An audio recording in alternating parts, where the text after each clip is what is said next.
What's up guys, welcome back to another video. In today's video we're going to be going over the top 5 things that I think could be adjusted to make Warzone instantly a better experience overall. I'll be breaking down what I think is holding the game back and what I think would make the game a better experience overall. But before we get into it, if you want to stay up to date with myself and all of my uploads, make sure you follow me on Twitter for the latest updates. Also follow me on Twitch if you'd like to see me live. We'll be playing a lot of COD up until the next COD releases. We are always trying to get the community involved in customs, Warzone squads, or even just regular multiplayer pubs at times. Now, let's get right into it.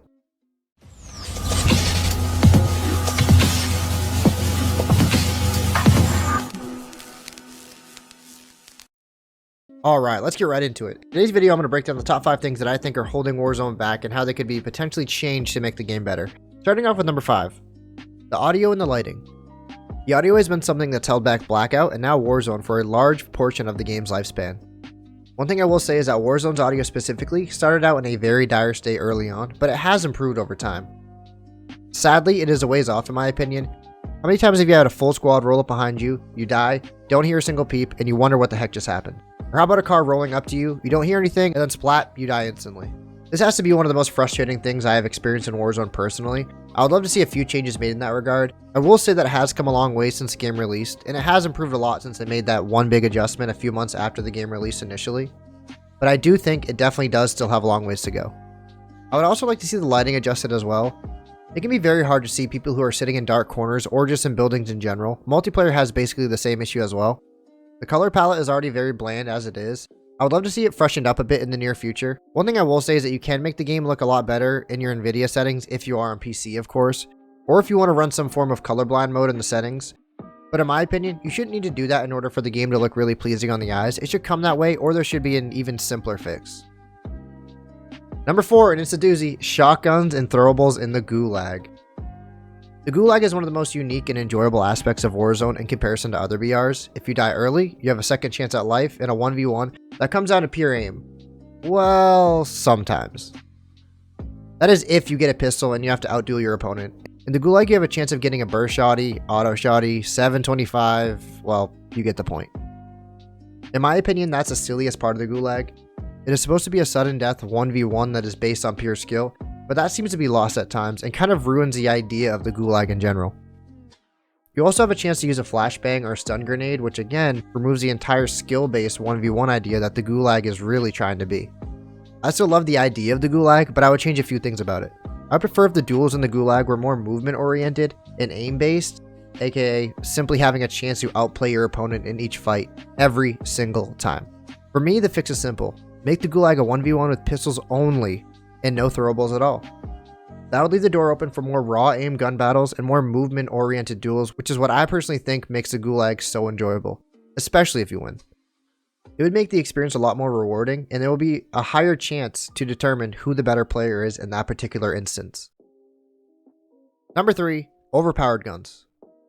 Look guys, I don't mind having a few good guns that are top tier, like the GRA, M4, MP7, MP5, guns like that. There will always be a few guns that are top tier, that are the best guns, and that is completely fine. What I really dislike are the gimmicky guns such as the snake shots and other similar very low skill weapons. At this point, there's basically no reason to not choose them in their current state. I've seen the snake shots two-shot people from an absurd range.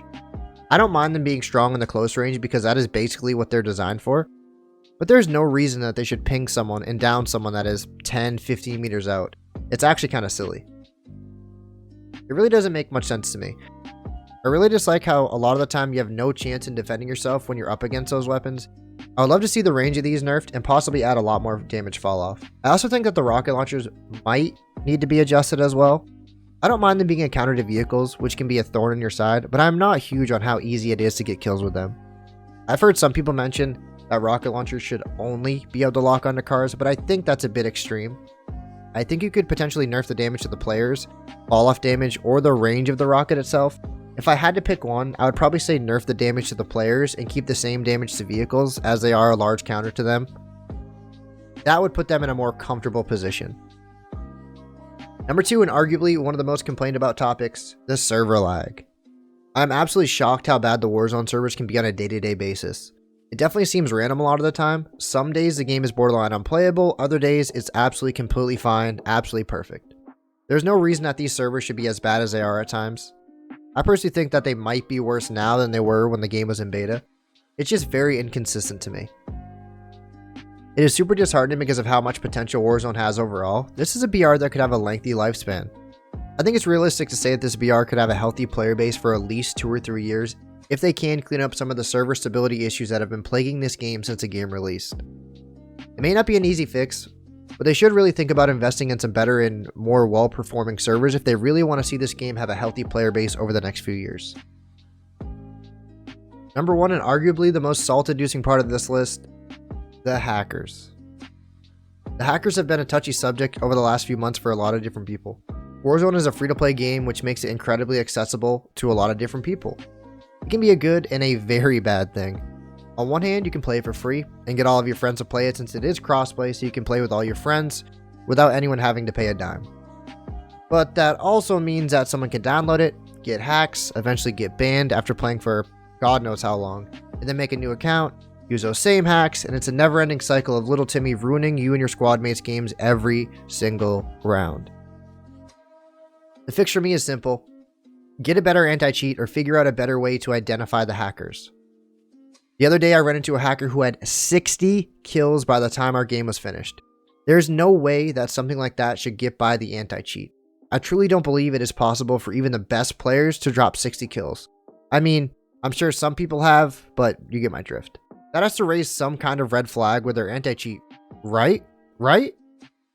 The hackers will have a seriously negative impact on the game if they are not dealt with quickly, but sadly, it seems like very little has been done to prevent this. But as stated with the servers, I feel like it isn't a super simple fix, as some of the previous stuff that was mentioned in the video. If they can fix the servers and hacker situation, Warzone has the potential to dominate the BR genre over the next few years. I really hope they can figure it out because I have a ton of fun playing the game and creating Warzone content on a night-by-night basis. That is going to be the end of this week's video, guys. If you enjoyed the video, make sure you leave a thumbs up and hit that subscribe button. It really does help out the channel a lot more than you know. We're inching closer and closer to 600 subs on here, and I'm still absolutely blown away by it. If you want to catch me live, make sure you shoot me a follow on Twitch. We're playing a lot of COD these days, and we're always looking for more people to play with. Also, shoot my other social medias a follow if you want to stay up to date with future uploads or anything else involving my content. Thank you again for watching. Much love. Have a great day.